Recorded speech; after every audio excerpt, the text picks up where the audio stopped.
RBYF Youth Federation Umsning Circle hagasin kong kalamat ikajeng siya tunjuk bor hagakan hun jeng kilong kami kasenong satret Umsning namar kajeng temu ban bat yewe ubar Jylla ubatrai haga company bandhan katba udang rung ban lumpisa hagawe kayeng has atret.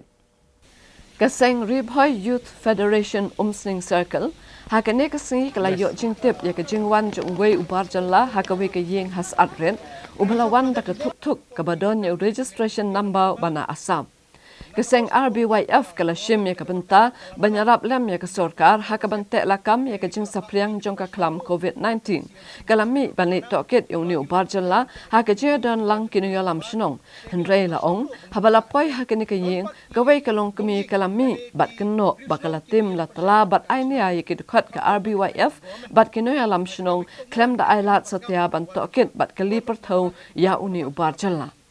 Naman kani kajing peni bor jong kani kalong kami kaseng RBYF bat kinu alam shinong kila pentip no marmar syaki pulit ko Umsning police station bakin wan toket bat le yakabadon kam. Ki pulit ko Umsning kila let say ya uni ubar Jylla na kani kayeng bat kila ra ya usha thanat ban penlong ya kajing toket. Hakani ke Jingwan ki pulit kilong kami na Umsning kila ya mi pat ba ban senran uni ubar Jylla shathanat rengkat ke berngem bersit ban ujor da ki ejahar persya ikit khat ke RBYF bat ya kinu alam shinong. Kidkhat ke RBYF habaya snow ya kini ke sur jeng kini kilong kami kila let marmar shathanat ban let panjing pensai hendrai kalami penban ke jingan ya ke bajur hendrai da ke jing penjai jong officer in charge kini ki arliang mamla kila poin ho sa ke jing sutu jing mut bat shimla don shu kata ke jing ujor ejahar persya ikidkhat ke seng. Hadir bagi lawan kendu yang so si hane po outpost Umsning hadir bagi lagi obat itu har jong kani ke company bandan ban kalek ini pisah hamal lagi snong ibadai hapo kani kari boy gejungi tingi layo bingkar marusa ba nangaleng jong ka snong nangaleng jong ki ka KSU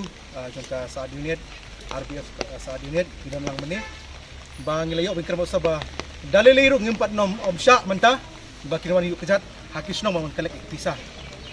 te namar ba kumakani ka por fi ba uni Jepang COVID-19 udang pur udang